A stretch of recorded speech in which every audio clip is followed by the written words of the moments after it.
Assalamualaikum warahmatullahi wabarakatuh. Halo, selamat sore teman-teman semuanya.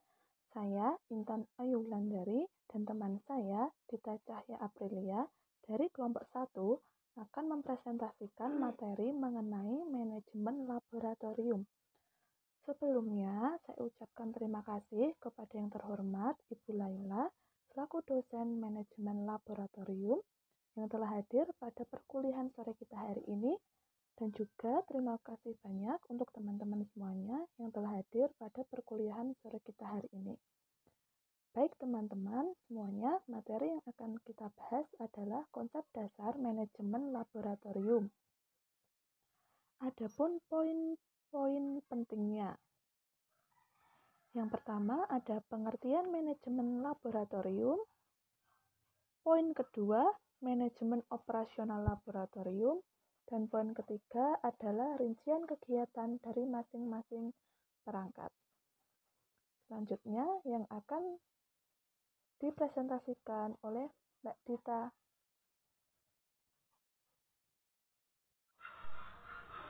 Topik diskusi pada hari ini mengenai yang pertama ada pengertian manajemen laboratorium, yang kedua ada manajemen operasional laboratorium, yang ketiga ada rincian kegiatan dari masing-masing perangkat. Pembahasan pertama mengenai pengertian manajemen laboratorium. Apa sih manajemen laboratorium itu?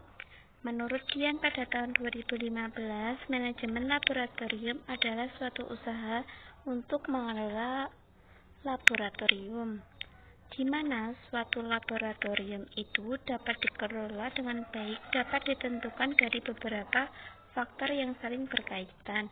Beberapa alat-alat lab yang canggih dengan staf profesional yang terampil belum tentu dapat berfungsi dengan baik jika tidak didukung oleh adanya manajemen yang baik. Pengelolaan laboratorium akan berjalan dengan lebih efektif bila mana dalam struktur organisasi laboratorium didukung oleh Board of Management yang berfungsi sebagai pengarah dan penasehat.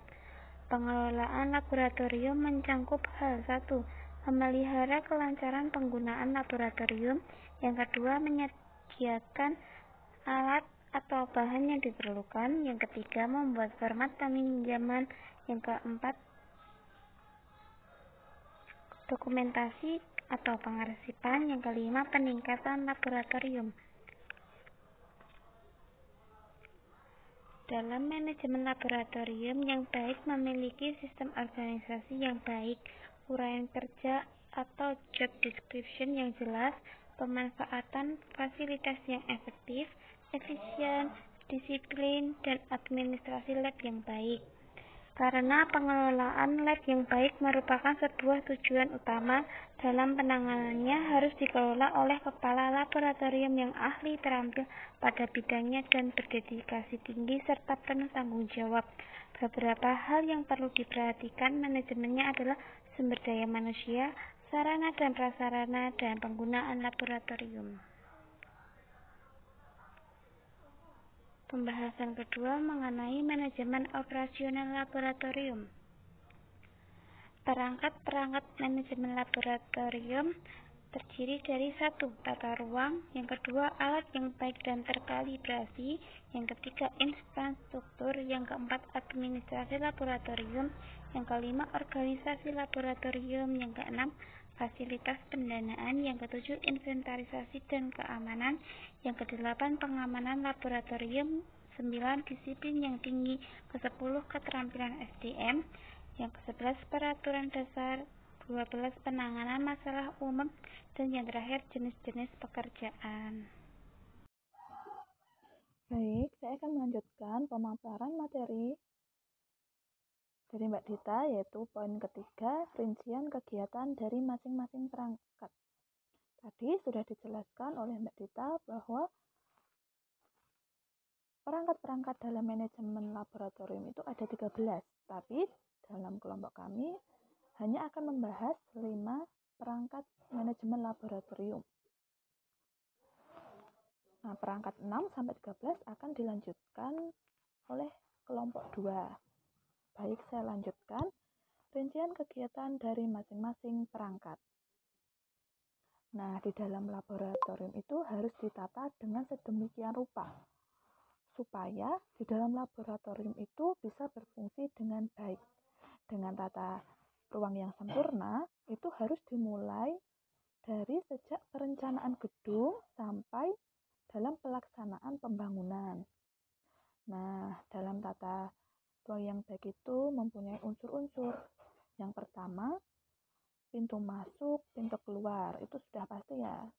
Setiap ruangan pasti terdapat pintu. Nah, jika dalam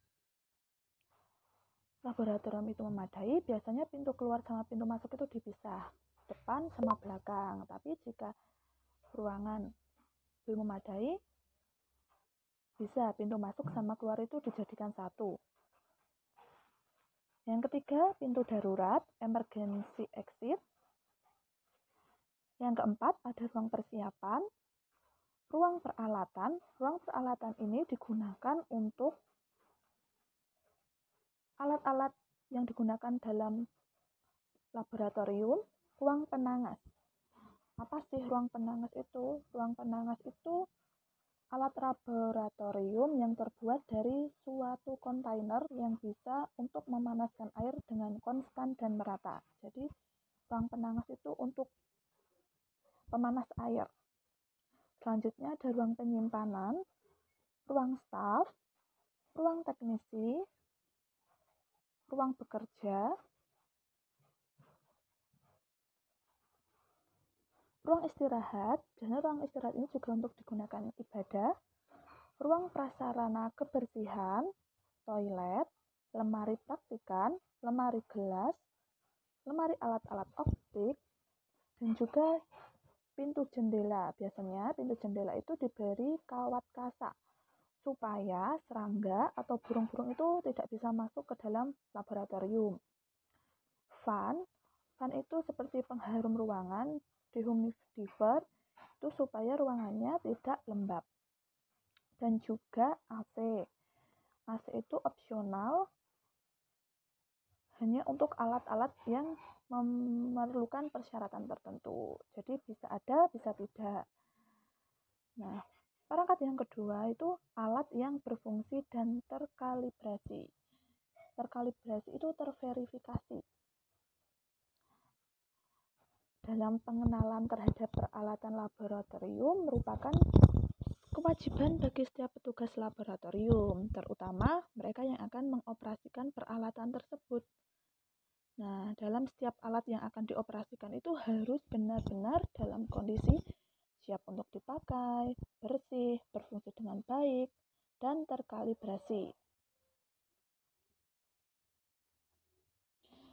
Dalam setiap peralatan yang ada itu harus disertai sama buku petunjuk pengoperasian atau biasanya disebut manual operation. Karena itu untuk mengantisipasi terjadinya kerusakan oleh alat-alat laboratorium. Dan dalam laboratorium itu teknisi laboratorium atau penanggung jawab laboratorium itu harus standby, harus senantiasa berada di tempat. Kenapa? Karena setiap kali peralatan dioperasikan itu kemungkinan akan ada alat yang tidak berfungsi dengan baik. Jadi teknisi laboratorium itu bisa memperbaikinya. Dan peralatan itu harus disusun secara teratur pada tempatnya, pada rak atau meja yang sudah disediakan. Peralatan yang digunakan untuk melakukan suatu kegiatan pendidikan, penelitian, pelayanan masyarakat, atau studi tertentu. Nah, oleh sebab itu, alat-alat yang ada di laboratorium itu harus selalu siap pakai agar sewaktu-waktu dapat digunakan. Sebaiknya juga peralatan laboratorium itu dikelompokkan berdasarkan penggunaannya, agar tidak usah bingung lagi saat mencari peralatannya. Jadi sudah dikelompok-kelompokkan. Setelah selesai digunakan, peralatan laboratorium itu juga harus segera dibersihkan kembali dan disusun seperti semula. Dan alat-alat yang tidak ada penutup yang rawan kotor itu juga harus ditutup atau dikasih cover, contohnya dikasih plastik transparan. Itu agar alat tidak mudah rusak. Nah, contoh alat yang mudah rusak atau tidak ada penutupnya itu seperti gelas. Nah, gelas itu kan harus selalu dalam keadaan bersih. Juga memerlukan sterilisasi. Bahan-bahan kimia. Karena bahan-bahan kimia itu bersifat asam dan alkali, sebaiknya bahan-bahan kimia itu ditempatkan pada ruang fume. Ruang fume itu lemari asam untuk menjaga suhu udara tetap stabil dan melindungi bahan maupun larutan kimia yang memiliki tingkat keasaman yang tinggi. Jadi, bahan kimia tidak boleh langsung terkena sinar matahari dan sebaiknya itu ditempatkan pada lemari khusus. Yang ketiga ada alat-alat optik. Alat-alat optik seperti mikroskop itu juga harus disimpan pada tempat yang kering dan tidak lembab. Contoh-contoh dari alat optik itu seperti lensa pembesar, alat kamera, itu juga harus ditempatkan pada lemari khusus. Nah, perangkat yang ketiga itu infrastruktur laboratorium. Dalam infrastruktur laboratorium ini terdapat dua, sarana umum dan juga sarana pendukung. Dalam sarana umum itu mencangkup bahasan tentang lokasi laboratorium, konstruksi laboratorium, dan juga sarana lain termasuk pintu utama, pintu darurat, jenis meja atau peralatan, jenis atap, jenis dinding, jenis lantai, jenis pintu, jenis lampu yang dipakai, kamar penangas, jenis pembuangan limbah, jenis ventilasi, jenis AC, jenis tempat penyimpanan, jenis lemari bahan kimia, jenis alat optik, jenis timbangan, dan instrumen yang lainnya, seperti kondisi laboratorium dan lainnya. Nah, di dalam infrastruktur laboratorium sarana pendukung itu mencangkup bahasan tentang ketersediaan energi listrik, gas, air, alat komunikasi, dan pendukung keselamatan kerja seperti pemadam kebakaran, hidran, dan juga sebagainya.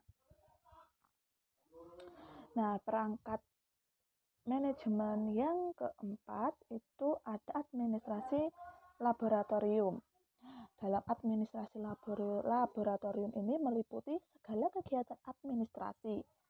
Di antaranya, inventaris peralatan laboratorium ini sangat penting ya, agar alat-alat yang di laboratorium itu tidak hilang karena ada daftar inventarisnya. 2. Daftar keutuhan alat baru, alat tambahan, alat yang rusak, alat yang dipinjam atau dikembalikan itu juga harus ada daftar-daftarnya. Surat masuk dan keluar, ini juga sangat penting. Daftar pemakai laboratorium sesuai dengan jadwal kegiatan praktikum atau penelitian. Jadi, yang memakai laboratorium itu juga harus absen atau ada daftar hadirnya. Yang kelima, daftar inventarisasi bahan kimia dan bahan non-kimia, bahan gelas, dan sebagainya. Yang terakhir, sistem evaluasi dan pelaporan. Jadi setelah semua dilakukan itu nanti harus ada evaluasi dan juga harus dilaporkan. Nah, di dalam kegiatan administrasi ini merupakan sebuah kegiatan rutin yang bersambung karena perlu dipersiapkan dan juga dilaksanakan secara berkala dengan baik dan teratur. Perangkat-perangkat manajemen laboratorium yang kelima ada inventarisasi dan keamanan laboratorium. Kegiatan inventarisasi dan keamanan laboratorium itu meliputi dari Semua kegiatan inventarisasi harus memuat sumber dana dari mana alat-alat ini diperoleh atau dibeli. Jadi harus komplit. Semua alat-alat itu harus jelas sumber dananya dari mana. Kedua, keamanan atau security. Peralatan laboratorium ini ditunjukkan agar peralatan laboratorium tersebut harus tetap berada di laboratorium. Jika peralatan dipinjam, harus ada jaminan dari si peminjam. Jika hilang atau dicuri, maka harus dilaporkan kepada kepala laboratorium atau penanggung jawab laboratorium. Perlu diingat ya teman-teman bahwa semua barang dan peralatan laboratorium yang ada itu adalah milik negara. Jadi tidak boleh ada yang hilang. Nah, ada tujuan yang ingin dicapai dari inventarisasi dan keamanan ini adalah pertama, untuk mencegah kehilangan dan penyalahgunaan. 2. Mengurangi biaya-biaya operasional. 3. Meningkatkan proses pekerjaan dan hasilnya. Meningkatkan kualitas kerja, mengurangi resiko kehilangan, mencegah pemakaian yang berlebihan, dan juga meningkatkan kerja sama. Nah, itu tadi pemaparan dari poin ketiga, rincian kegiatan dari masing-masing perangkat.